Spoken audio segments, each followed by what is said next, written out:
बातें बंद। बस बेटा बातें बहुत हो गई, अब यहाँ देख लें।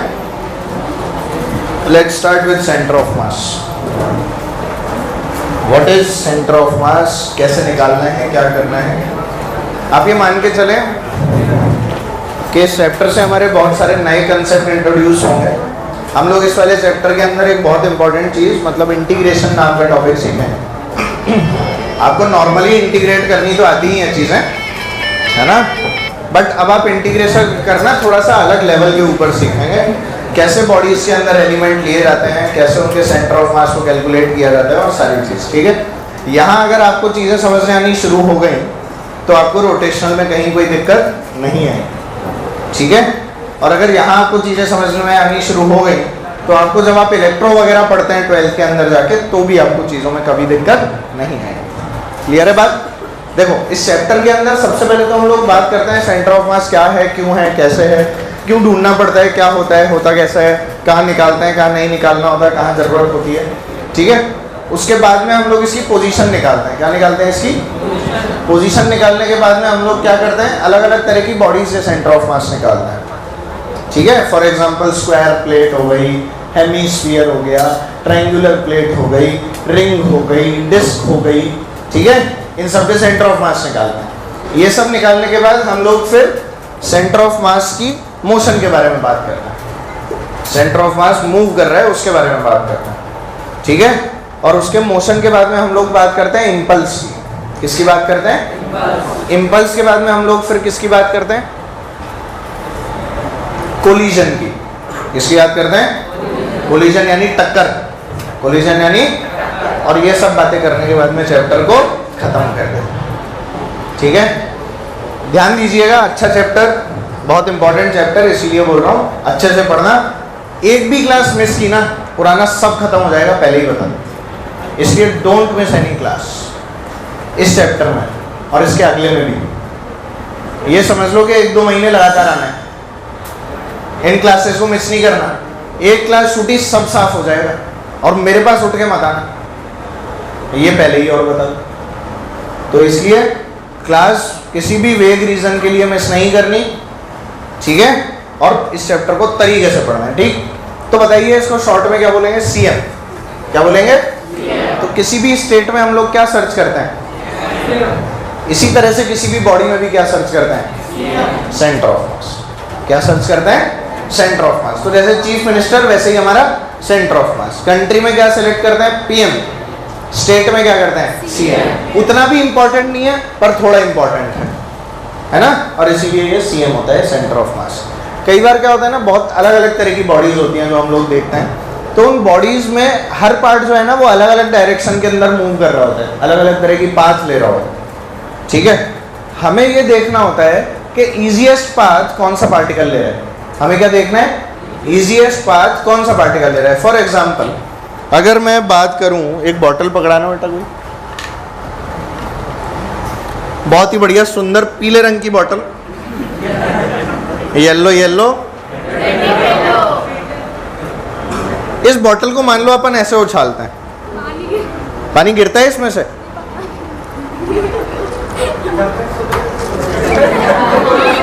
चलेगा इतना।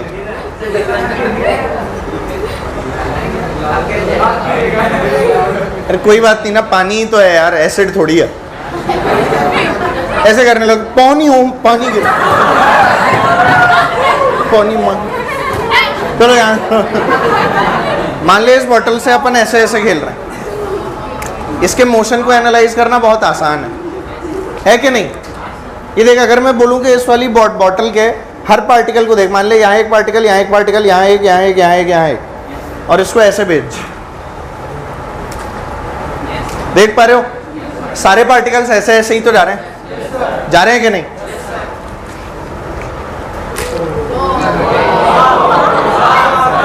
इसमें क्या पानी भरा है ना, इसलिए ज़्यादा रोटेट नहीं हो पा रही है ना, अदरवाइज बढ़िया रोटेट हो। अरे यार तुम रुको तो सही यार, बढ़िया चीज़, कोई खाली बॉटल खाली।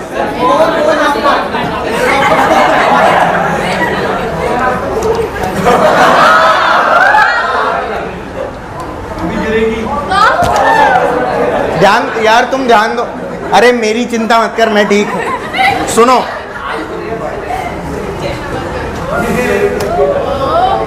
अब इस वाले पार्टिकल को देखना जरा कैसा मोशन कर रहा है। इस पार्टिकल को देखते रहना, इसको भी देख, इसको भी देख।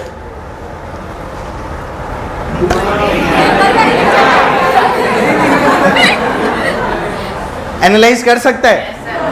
नहीं कर सकता भाई, नहीं कर सकता।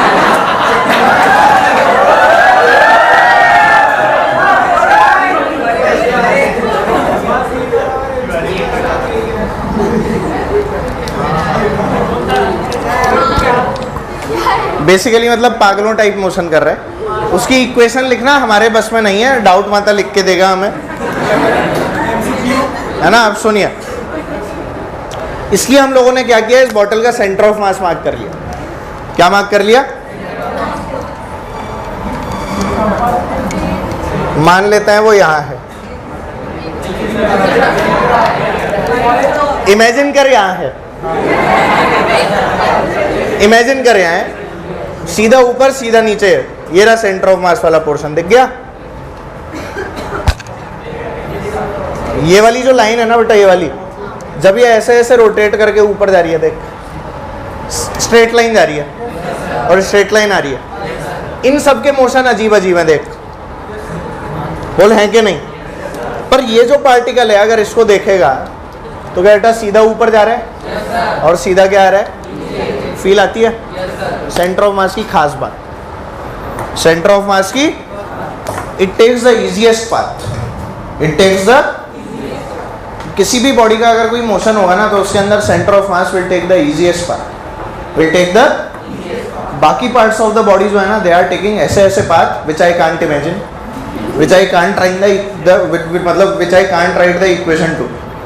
मैं जिनकी इक्वेशन नहीं लिख सकता, मैं जिनको इमेजिन भी नहीं कर सकता और मैं जिनको पढ़ना भी नहीं चाहता, इस तरह के पार्ट, इस तरह के पार्ट्स उन पार्टिकल्स ने लिए हैं।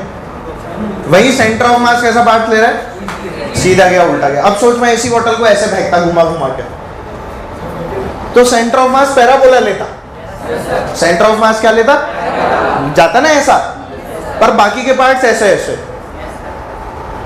नहीं कर सकते यार, मानो मेरी बात, नहीं होगा। साइंटिस्ट लोग नहीं करते, हम क्यों करें, बावड़े थोड़ी हैं, समझ गया ना। तो इसीलिए सेंटर ऑफ मास को पढ़ा गया, इसीलिए सेंटर ऑफ मास को। और जो आज तक हम लोग पढ़ते आए, क्या पढ़ते आए बेटा, याद ही नहीं है। F net equals to M A याद है, याद है ना। ये ए फॉर ACM होता है, ए फॉर क्या होता है, यानी सेंटर ऑफ मास का एक्सेलरेशन। किसका एक्सेलरेशन? इसी तरह से जैसे कि आप लोगों को बताया गया था बेटा मोमेंटम, क्या बताया गया था, क्या बेटा m इंटू वी होता है, ये VB VCM होता है, ये VB क्या होता है, VCM, यानी सेंटर ऑफ मास की वेलोसिटी। ये सब निकालेंगे, इनके बारे में पढ़ेंगे, पर आपको बस पता हो कि आप इसके बारे में पढ़ते हुए आ रहे हैं, पर आपको इसका एहसास, FBD बनाया था याद है, FBD में सारा मास कहाँ कॉन्सेंट्रेट मानना था, सेंटर का मतलब सेंटर ऑफ मास ही तो था। सेंटर का मतलब क्या था, अपन कितना भी बड़ा ब्लॉक होता था उसको एक पॉइंट मान लेते थे और बोलते थे सारी फोर्स यहीं लग रही है, इधर भी लगा दे, ऊपर नीचे सब जगह लगा।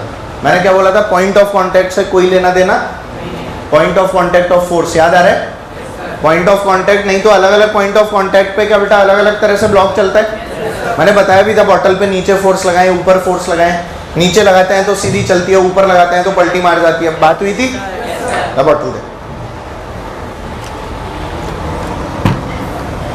ये देखो चल रही है ना, ये देखो गिर रही है ना, तो क्या पॉइंट ऑफ कांटेक्ट मैटर करता है? अभी भी नहीं आया, पर हमें उस पॉइंट ऑफ कांटेक्ट से मतलब क्या, ये बात क्लियर है? जब मतलब आएगा तब उसके बारे में पढ़ेंगे। क्लियर हो गई बात? तो F net equals to ma के अंदर a is the acceleration of the centre of mass, rho equals to mv के अंदर v is the velocity of the centre of mass. इसके अलावा पता है इसकी बहुत भयंकर यूटिलिटी हम लोगों ने कहाँ देखी? एक मोशन हम लोग आगे जाके पढ़ते हैं, उसको बोलते हैं कटार। क्या बोलते हैं? मतलब कटार को क्या बोलते हैं?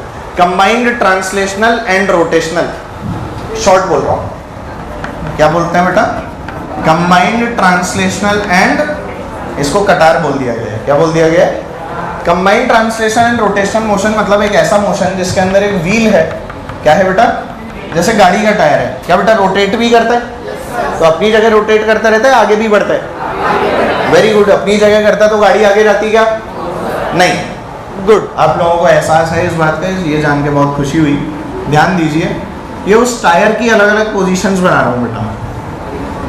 जो टायर है ना वो आगे को भी जा रहा है और घूम भी रहा है। बोलो हो रहा है कि नहीं, है ना? So this tyre is moving forward and it is rotating as well. ऐसे मोशन को क्या बोलेंगे? ट्रांसलेट भी कर रहे हैं, और इसीलिए क्या नाम दिया गया?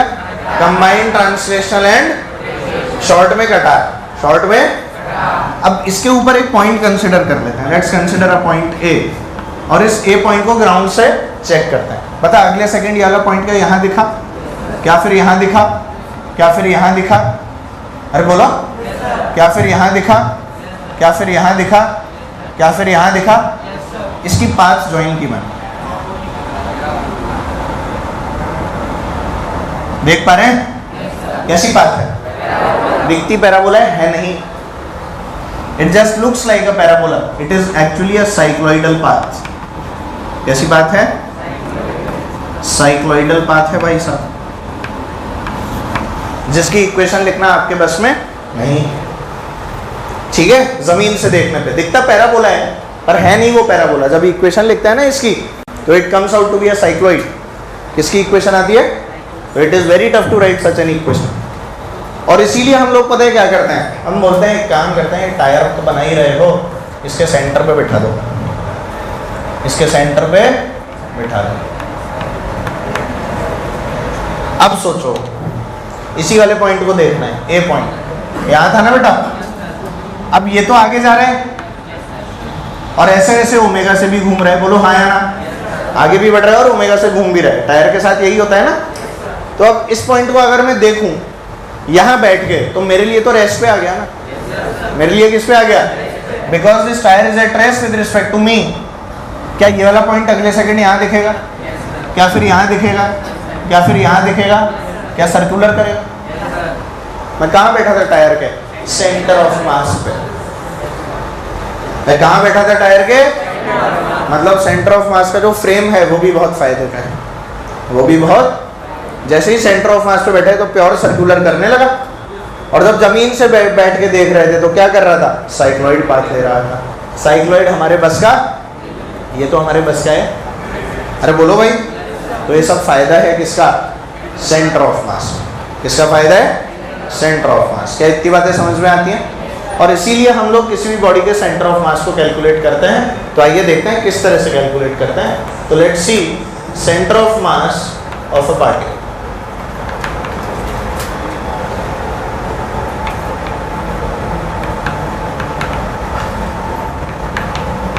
ठीक है, एन डिस्क्रीट वैल्यूज होंगी इसके अंदर जिसकी हम बात करेंगे। अभी कुछ भी छापने की जरूरत नहीं है, चुपचाप से देखते रहो।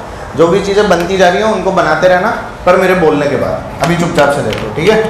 अब देख, किसी भी बॉडी का मेरे को सेंटर ऑफ मास निकालना है। किसी भी बॉडी का क्या निकालना है? सेंटर ऑफ मास। मान ले कोई भी एक जनरल बॉडी है, ये ले लो, ये ऐसी बॉडी थी हमारे पास। मैं नहीं जानता इसका शेप क्या है, कुछ तो भी बॉडी। तो सेंटर ऑफ मास क्या? It is a position. अरे सेंटर ऑफ मास क्या है? अपन ऐसे बोलते हैं ना कि आपका घर कितनी दूर है, तो आप ये बोलते हो ना कहाँ से। कोई आपसे पूछा तेरा घर कितनी दूर है, कहाँ से? पहला जवाब यही होगा ना, रेलवे स्टेशन से, कि बस स्टैंड से, कि सब्जी मंडी से, कि शॉपिंग सेंटर से, कि मौसम से, कि कहाँ से, यही तो पूछेंगे।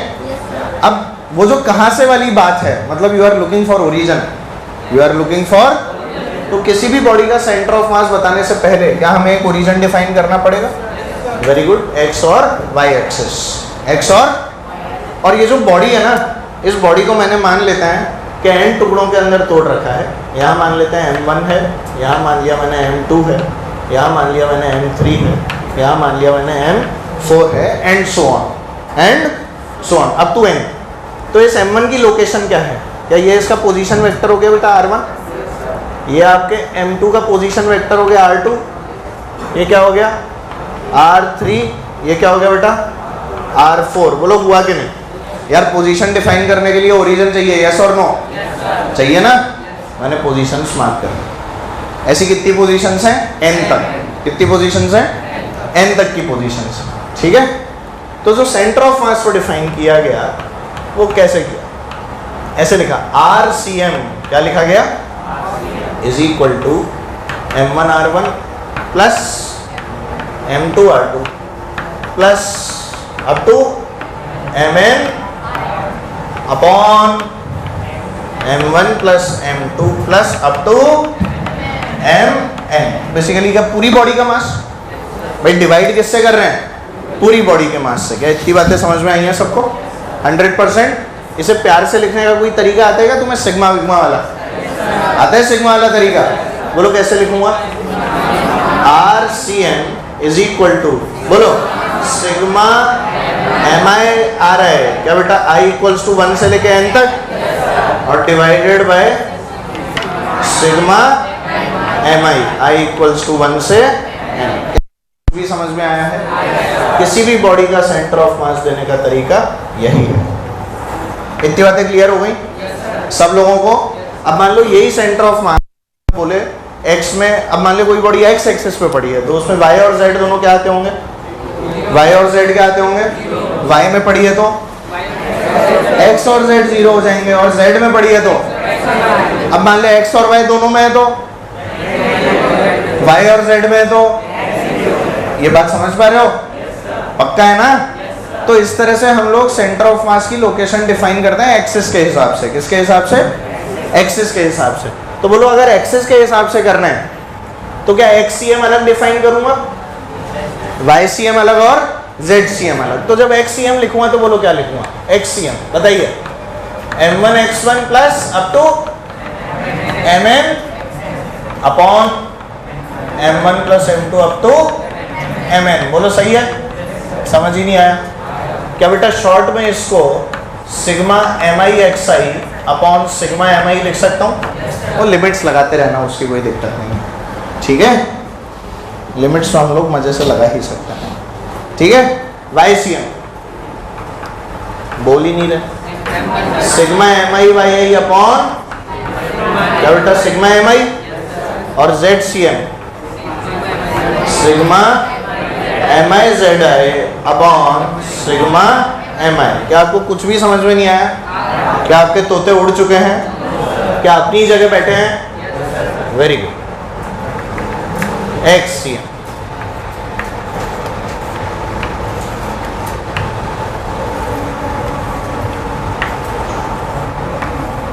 समझ गए? अब लिखना चालू करेंगे चैप्टर में जो मैं बोल रहा हूं। लिखो, there are times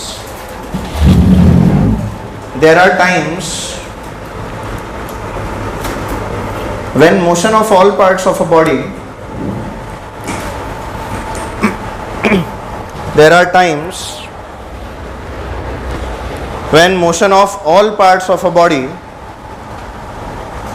have to be used, when motion of all parts of a body has to be used, when motion of all parts of a body has to be used, full stop. For this we search for COM. For this we search for COM. पूरा मत लिखते लेना हर जगह centre of mass. For this we search for COM, ठीक है? Next line में लिखो, ऐसे छोटी सी हेडिंग डाल लो, मतलब क्या बोलें इसको, इसकी COM की क्या बोलूं बताओ? यूटिलिटी बोल लो। कहाँ काम आ रहा है तो यूटिलिटी बोल लेते हैं, तो लिख लो यूटिलिटीज या यूटिलिटी। और यूटिलिटी में पहली इन ऐसे लिखना, इन F net equals to MA, in F net equals to MA, A is the acceleration of center of mass. In F net equals to MA, A is the acceleration of CM. A is the acceleration of CM. अगला point आप अपने आप भी बना सकते हो, बना लोगे? In rho equals to mv, v is the velocity of CM. In rho, अरे p बोल ले यार, वैसे रो होता है पर p बोलते हैं दुनिया में, अपन भी p बोल लो बस। In p is equal to mv, v is the velocity of CM. अगला, in कटार। कटार का फुल फॉर्म लिख लोगे? संयुक्त स्थानांतरण एवं घूर्णन, कंबाइंड ट्रांसलेशनल एंड रोटेशनल। लिख पाओगे? इन कटार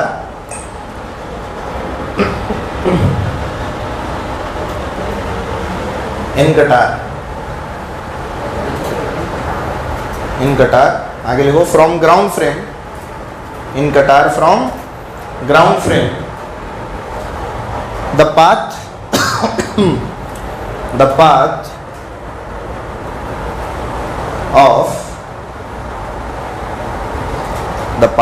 of the particle as shown is cycloidal. The path of particle as shown is cycloidal. As shown is cycloidal. Spelling लिखिए बेटा, cycloid, CYCLOIDAL, cycloidal. Full stop. If we sit on the CM, इसी line में, मतलब आगे continue करो. If we sit on the CM, sit off नहीं, sit on the CM. अरे CM पे नहीं बैठना है, सेंटर ऑफ मास पे बैठना है. चीफ मिनिस्टर ना बनाए इसको. अपना चीफ मिनिस्टर तो ऐसे हैं जो शिट करने लायक हैं, सिट करने लायक तो नहीं, कुछ काम तो करते नहीं, तो they are more of shitty people, है ना. कुछ काम नहीं किया, महाबकवास सरकार. अब की बार नो वसुंधरा सरकार. तुम लोग तो वोट दे ही नहीं सकते ना. मैं तो वोट भी देने की सोच रहा हूँ, तो नोटा को सोच रहा हूँ, नोटा दबा दिया जाए साला. नोटा जानते हो? कोई बात नहीं, यहाँ देखो. मतलब दोनों ही सिक्के अगर खोटे निकल जाएं तो कुछ भी नहीं दबाना है, तो नोटा दबाना है. तो बोलो, हाँ क्या बोल रहा था मैं? इफ वी सिट निकल गया. If we sit on the CM then the path, sit बोला है मैंने. If we sit on the CM then the path of the shown point is, then the path of the shown point is then the path of the shown point is pure rotational.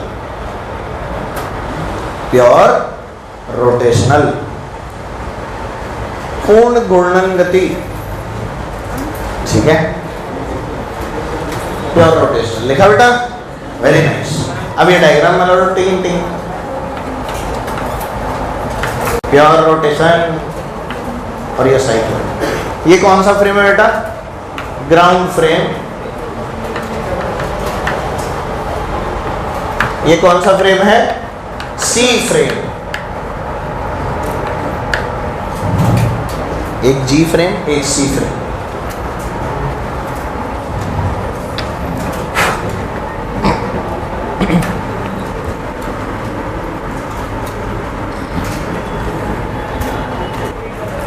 क्या?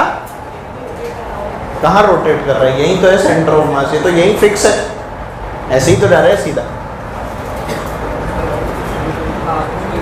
कहाँ rotate कर रहा है? अबे tyre तो बड़ा है ना, टायर घूम रहा है, सेंटर ऑफ मास तो अपनी जगह है, उसकी पोजीशन तो फिक्स है. और जब तू उसी पे बैठ गया तो तेरे को चलता हुआ दिखेगा क्या? बात ही करता हूँ, कहीं रोटेट कर रहा हूँ, तेरे लिए ये क्या कर रहा है?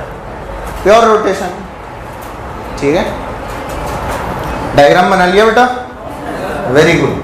इसके बाद में CM ऑफ अ पार्टिकल या CM ऑफ अ, हाँ यही लिख लो, CM of a and discrete particle system है, वैसे ही ऐसे लिख लो इसको, CM of a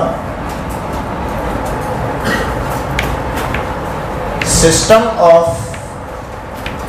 and discrete particles. And discrete particles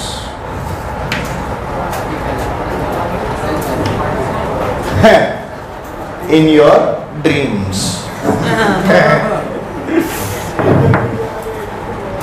बेचारा भरत. और मर्सिडीज लिखा क्या बेटा? बहुत बढ़िया, आओ आगे बढ़े।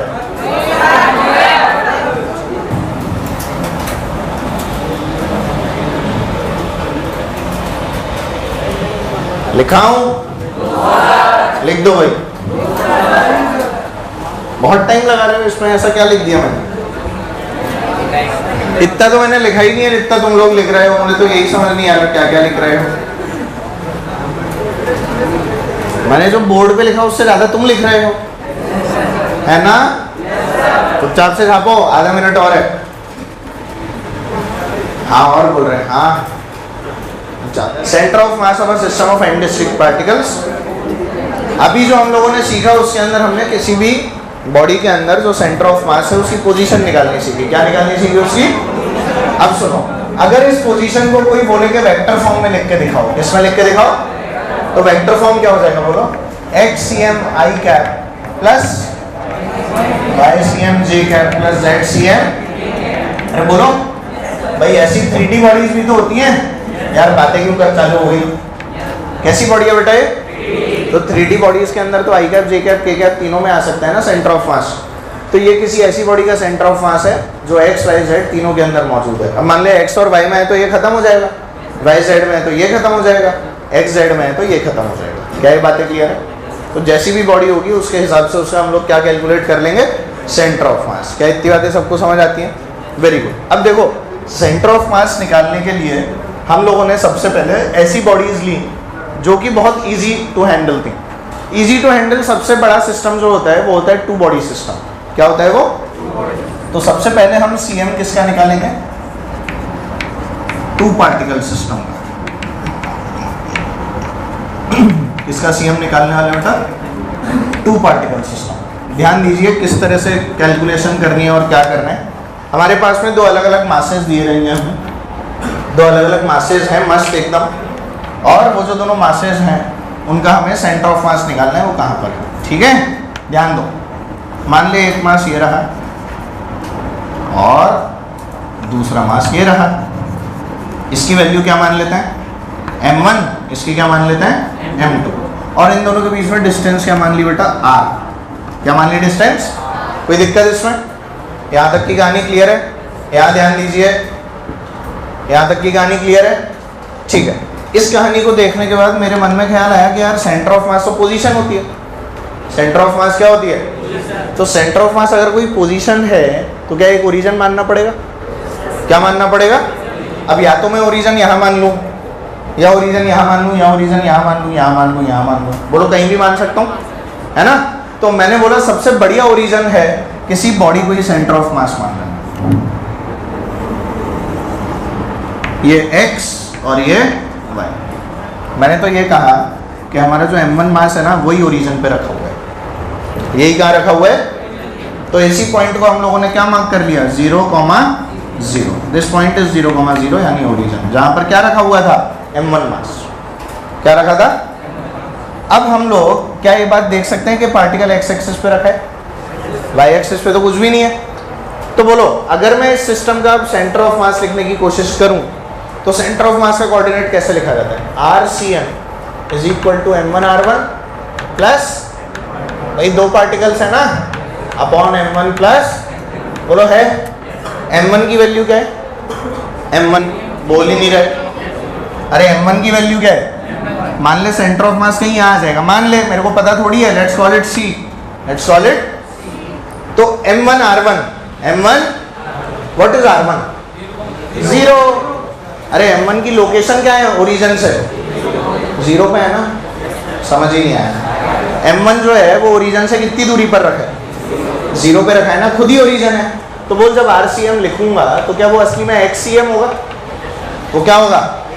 तो बोल M1 into 0 plus M2 into R, बोल R2 बोल। M2 की लोकेशन बताओ ओरिजिन से कितनी है? क्या बेटा? R। तो M2 इंटू X की जगह पर क्या आ जाएगा? M2 into upon M1 plus, जल्दी बताओ XCM की वैल्यू क्या आ गई? M2R upon M1 plus M2। क्या आपको समझ ही नहीं आया? सभी को आया?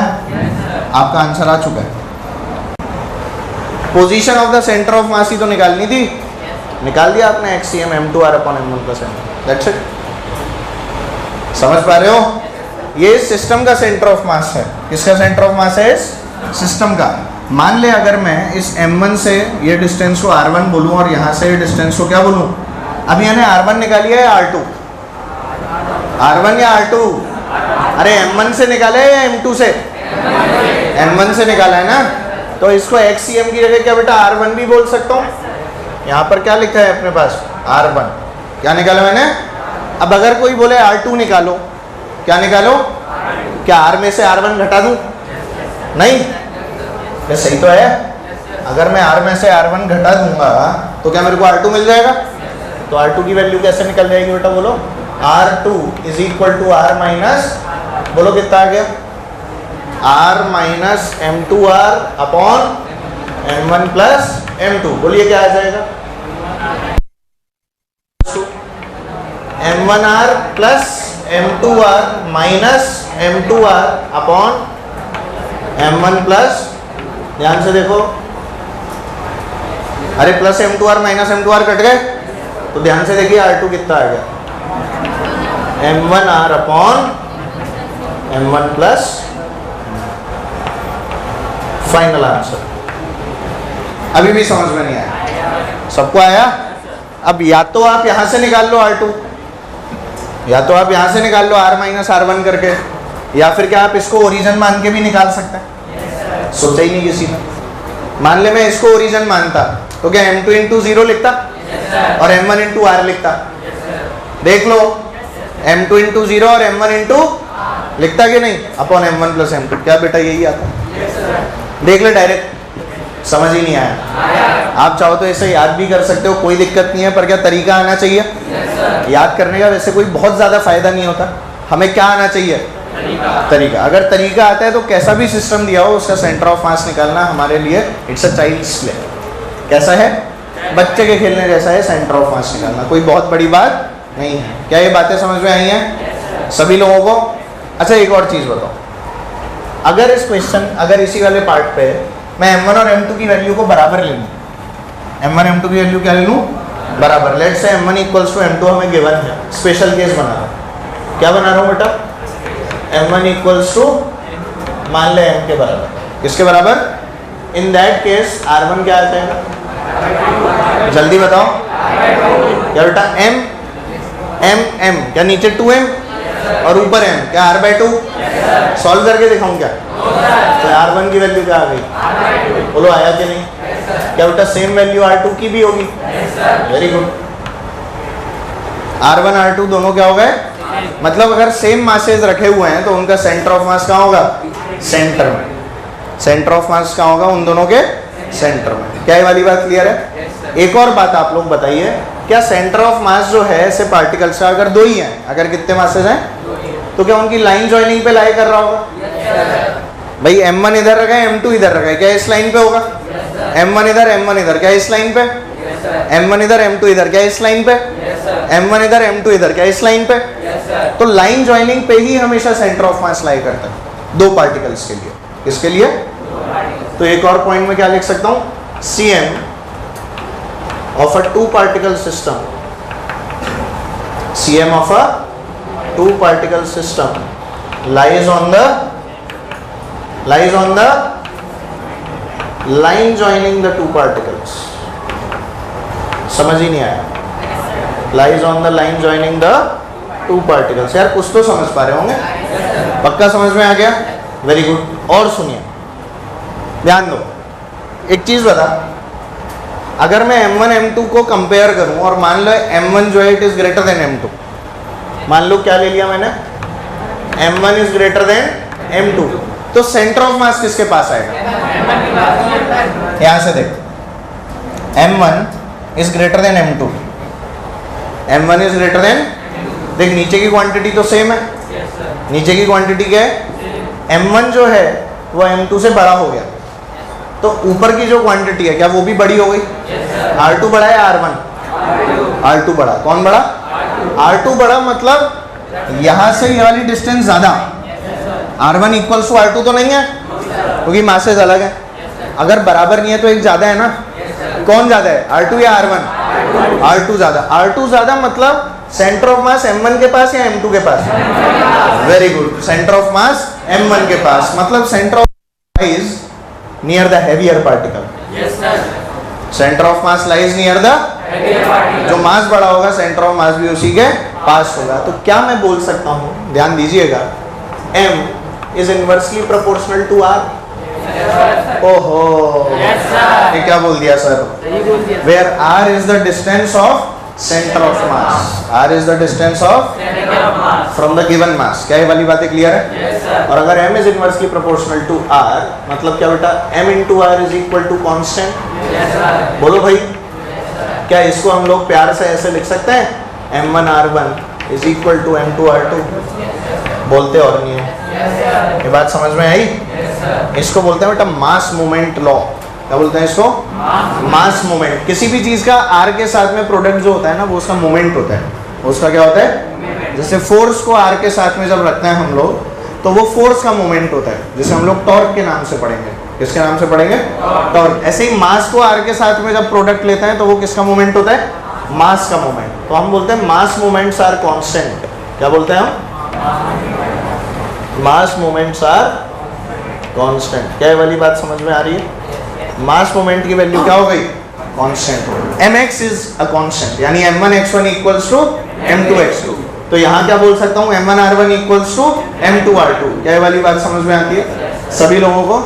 और क्या चीज देखी मैंने एक, और इससे क्या चीज सीखने को मिली मुझे, कि Cm always lies near the, always lies near the heavier particle. क्या समझ में आ गया? 100% note. Cm always lies near the heavier particle.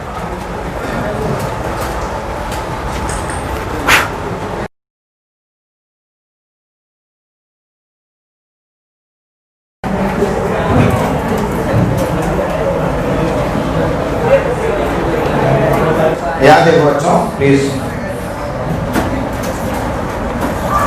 मुझे एक बात बता दो पहले बनाने से, कि अगर मान लो मैं ओरिजिन बदलूं, अगर मैं ओरिजिन बदलूं, इन दैट केस क्या सेंटर ऑफ मास की लोकेशन चेंज होगी? कैसी बातें कर, ओरिजिन बदलूं तो लोकेशन चेंज नहीं होगी? अरे होगी ना, ओरिजिन के रिस्पेक्ट में चेंज नहीं होगी? ओरिजिन ही तो बदलने की बात करता हूँ, तो रिस्पेक्ट में क्या होता है फिर? ओरिजिन बदल दिया तो सेंटर ऑफ मास की पोजीशन चेंज होगी, लोकेशन चेंज होगी, हाँ या ना? पर उसकी बॉडी पर जो रियल पोजीशन है क्या वो भी चेंज होगी? वो चेंज नहीं होगी। क्या ये वाली बात क्लियर है? एक स्टार बना के लिखो। On changing the origin, on changing the origin, the location of the centre of mass, the location of the center of mass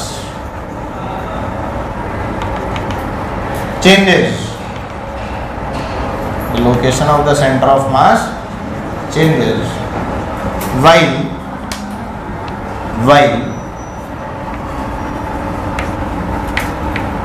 the exact location, while the exact position लिखना, while the exact position, while the exact position of the center of mass on the body, of the center of mass on the body does not change, does not change. Body पे तो centre of मास वहीं रहेगा जहां वो हमेशा से था। क्या ये बातें क्लियर है? Very good. चलो 1 kilo 2 kilo 3 kilo 4 kilo 4 blocks, ये ओरिजिन आप लोगों को नजर आ रहा है, 1 kg is the origin, right? ये 2 मीटर का एक स्क्वायर है, तो अब स्क्वायर शेप के अंदर हमने इन्हें जमा रखा है। 1 kilo 2 kilo 3 kilo 4 kilo, X Y axes, ठीक है? आप लोगों को coordinates of the centre of mass बताना है। Find the coordinates of the centre of mass, छोटा सा क्वेश्चन मैं करके दिखाऊंगा। एक पहला मैं कर दूं, चलो करते हैं। बोलो क्या इसमें पार्टिकल्स y में भी प्रेजेंट है और x में भी? xcm अलग निकलेगा और ycm zcm होगा क्या? zcm नहीं होगा। तो चलो लेट्स कैलकुलेट xcm। XCM क्या होगा, m1 x1 plus m2 x2 plus m3 x3 plus m4 x4 upon m1 plus m2 plus m3 plus m4। बोलो होगा कि नहीं? m1 इसको मान लूं, बोलते भी नहीं है, 1 के जी में m1 माना, तो 1 इंटू इसकी लोकेशन बोले x एक्सिस पे, क्या बेटा 0 प्लस 2, क्या बेटा 2 मीटर प्लस 3 इंटू 2, अरे ये 2,0 ही तो है, सॉरी 2,2। ये कोऑर्डिनेट क्या है, x में भी 2 और y में भी, तो ये कोऑर्डिनेट क्या हुआ, समझ ही नहीं आया, सबको आया ना। और ये क्या है 0,2, ये क्या है बेटा, तुम्हें ये समझ नहीं आता क्या, दिस इज 2,0, दिख गया ना सबको, वेरी गुड। तो 4 के जी के लिए बोल, 4 इंटू 2, अरे 0, नहीं आया समझ। 4 का x कोऑर्डिनेट तो 0 है ना, पहले XCM लिख रहा हूँ या YCM, तो 4 का x तो 0 है ना यार, अपॉन 1 प्लस 2 3, 3 प्लस 3 6 प्लस 4, बोलो सही है क्या, ध्यान से देख 0, ध्यान से देख 4 और 6 10, आंसर बोलो, समझ ही नहीं आया सबको, वेरी गुड। क्या बेटा YCM निकाल लो ऐसे ही, लेट्स कैलकुलेट YCM। चलो 1 से शुरू करो, क्या बेटा 1 इंटू 0 प्लस, क्या 2 इंटू 0, बोलो 3 इंटू प्लस, क्या 4 इंटू 2 अपॉन, नहीं आया, पक्का हो गया, सॉल्व कर लिया। 1 प्लस सॉरी 0 0, 6 और 8 14, कितना आ गया, यही तो आया, 6 और 8 14 ही तो होता है, 7/5 1.4। और क्या बोल सकते हो, नहीं आया समझ में। तो जब XCM YCM लिखोगे तो क्या लिखोगे, बोलो XCM YCM इस वाली बॉडी का क्या आ जाएगा, बोलो 1,7/5, बोलो आएगा कि नहीं। और अगर वेक्टोरियली कोई बोले तो RCM लिखूंगा, बोलिए I cap plus 7/5 J cap, समझ ही नहीं आया। कोई पूछे इस लाइन की डायरेक्शन क्या होगी RCM वाली, तो क्या वो भी निकाल सकते हैं, कैसे, क्या इसका यूनिट वेक्टर, अरे R कैप ही तो निकालना है, R कैप क्या हो जाएगा, R vector upon magnitude of R vector. क्या तुम्हें कुछ भी याद नहीं, या कुछ याद है, याद है ना कुछ, ये वही कुछ है बेटा, RCM आपके सामने। अब कोई बोले ओरिजिन से डिस्टेंस निकालो, कोई क्या बोले ओरिजिन से, तो भाई मान ले ये कोऑर्डिनेट जो है, एक मिनट, ये कोऑर्डिनेट क्या आया 1,1.4, 1, तो x में तो 1 है, y में 1.4, मान ले कहीं यहाँ होगा, बोल होगा कि नहीं, 1,1.4। अच्छा एक और खास बात दे, x में देखिए 5 किलो है, इधर भी देख 5 किलो है, यहाँ देख 5 किलो है कि नहीं, सेंटर ऑफ मास 1 पे आया है। सोचने का एक तरीका बता, यहाँ टोटल कितना है, यहाँ भी टोटल, क्या सेंटर में आया 1 पे, दिख गया तेरे को। अब यहाँ देख 7, यहाँ देख 3, अरे ऊपर 4 3 7, और ऊपर कितने, तो सेंटर में आना चाहिए, सेंटर से ऊपर आया भी है, 1.4 है ना बेटा, 1 के नीचे होगा 1.4। ओ मेरे लाल, ओ मेरे पीले, ओ मेरे काले, काले तो तू नहीं है, ये कौन सा कोऑर्डिनेट है, 1, कुछ और नहीं सोचते ना क्लास में, क्लास में कुछ और सोचेगा तो पढ़ेगा कौन, मैं।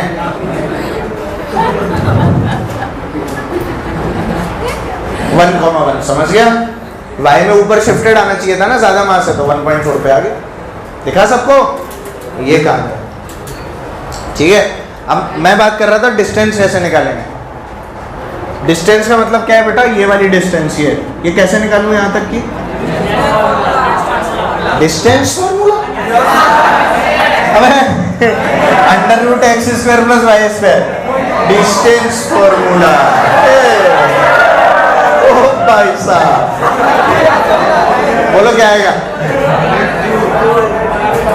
बोलो बोलो, मैग्नीट्यूड ही तो निकालना है यार, डिस्टेंस फॉर्मूला अंडर रूट 1 का स्क्वायर प्लस, बोलो यही आएगा डिस्टेंस। अरे भैया ठीक है, डिस्टेंस फॉर्मूला भी यही होता है, तुमने स्ट्रेट लाइन पढ़ लिया होगा, बहुत स्टाइल मार रहे हो ना बेटा, सर्किल भी पढ़ लिया क्या, मारू स्टाइल, छोड़ो।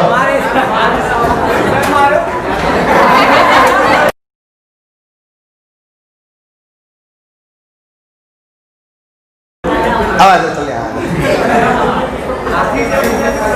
यहाँ तक क्लैरिटी आ गई। ऐसा एक और क्वेश्चन करेंगे, चलो ध्यान दीजिए।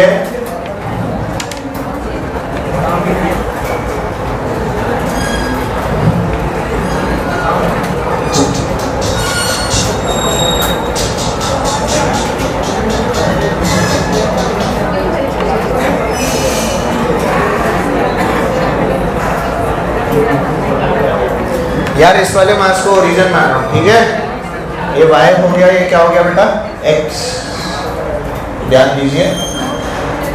और अरे बतिया क्यों रहे हैं, ध्यान दे, डोंट बतियाओ। ये मान लेते हैं 3 किलो का है, ये मान लेते हैं 2 किलो का है, और ये मान लेते हैं 4 kg का है, ठीक है। अब इक्विलेटरल ट्राइंगल है बेटा 2 मीटर साइड का, कितने मीटर साइड का इक्विलेटरल ट्राइंगल है, 2 मीटर साइड का। आपको इस सिस्टम का सेंटर ऑफ मास निकालना, करिए।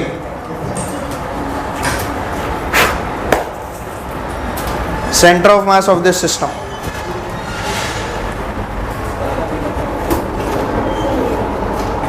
चलो भाई करते हैं, ध्यान दो। एक चीज बता, सबके पहले तो x, y मार्क करने पड़ेंगे। ये सारी साइड्स कितनी हैं, 2-2 मीटर की है ना, चलो देखते हैं। सारी साइड्स 2-2 मीटर, तो ये एंगल कितना हो जाएगा 60 डिग्री। आओ चेक करते हैं। XCM देख लें बेटा पहले, बोल, इसको M1 मान लिया, इसको M2 मान लिया, इसको M3 मान लिया, M1 M2, और ये क्या हो गया बेटा M3। बोलो भाई M1 R1, यहाँ देख देख के बोलो ना, M1 R1 बोलो, 2 इंटू M2 R2, क्या 4 इंटू 2, 4 के कोऑर्डिनेट क्या 2,0 है, प्लस 3 इंटू 1, दिख गया, ये देखिए सेंटर में होगा ना एकदम, तो ये कोऑर्डिनेट क्या है बेटा 1,0, बोलो है कि नहीं, वेरी गुड। तो 3 इंटू क्या आ गया, डिवाइडेड बाय टोटल मास कितना है 2, 3, 5, 4, 9, बोलो सही। तो ये तो खत्म हो गया, 8 और 3 11/9 XCM, 11/9 क्या आ गया बेटा XCM। अब क्या निकालना है, बोल भाई, क्या 2 इंटू 0, इसका y कोऑर्डिनेट 0 है ना, तो 2 इंटू प्लस 4 इंटू, पक्का, इसका भी y क्या है, 3 का y क्या है 2, √3, 3 का y क्या है। यार एक चीज बताइए, अगर 2 मीटर है, ये 1 है, तो ये भी 2 है, पाइथागोरस नहीं लगाई। If this is 2 then how much is this, अरे ऐसे भी सोच सकते हो, cos 60, तो 2 cos 60 इज 1, तो ये क्या है 2 sin 60, आप चाहो तो पाइथागोरस लगा दो, 4 - 1 तो √3, और अगर 2 sin 60 देख रहे हो तो 2 sin 60 कितना हो गया, क्या बेटा √3, खत्म। तो क्या हो गया प्लस 3 इंटू अपॉन 9, सही। बोलो क्या आ गया YCM, बोलो, ये √3/3 आ गया ना, और इंटू √3 अपॉन √3 कर लोगे तो क्या आ जाएगा 1/, बोलो आएगा। चलो ये आपका क्या आ गया बेटा YCM। ये समझ में आया आप लोगों को। तो देखो क्वेश्चन ऐसे कहीं भी हो सकते हैं। अब ओरिजिन मान ले मैं इसको ले लेता, तो क्या आंसर चेंज होता, बिल्कुल होता, आंसर तो चेंज होता, पर क्या लोकेशन ही बदल जाती। इसको लेता तो आंसर विल चेंज, बट क्या location will change? Real position जो है ना सेंटर ऑफ मास की, वो कभी भी चेंज, ओरिजिन बदलोगे तो उसकी डिस्टेंस ओरिजिन से चेंज होती रहेगी, वो एक अलग बात है। क्या ये बात समझ में आती है? तो जब आपसे इसमें बोला गया RCM लिखवाने के लिए, तो आई कैप जे कैप में आंसर लिख सकते हैं? बोलो क्या आ जाएगा? 11/9 आई कैप प्लस 1/√3, डिस्टेंस निकल पाएंगे तो डिस्टेंस क्या अंडर रूट ये स्क्वायर प्लस ये स्क्वायर, समझ नहीं आया? पक्का? ठीक। तो एक काम करते हैं, अगली क्लास के अंदर क्या क्या काम दिया हुआ था? शीट वर्क पर एनर्जी, वर्क पर एनर्जी की एक्सरसाइज 1 चल रही थी, तो वर्क पर एनर्जी की एक्सरसाइज 2 के अंदर पहले 25 सवाल, वर्क पर एनर्जी एक्सरसाइज 2 पहले 25 सवाल, सर्कुलर वाले तो हो गए हैं, WP वाले पहले 25 सवाल। क्लियर है बात सबको?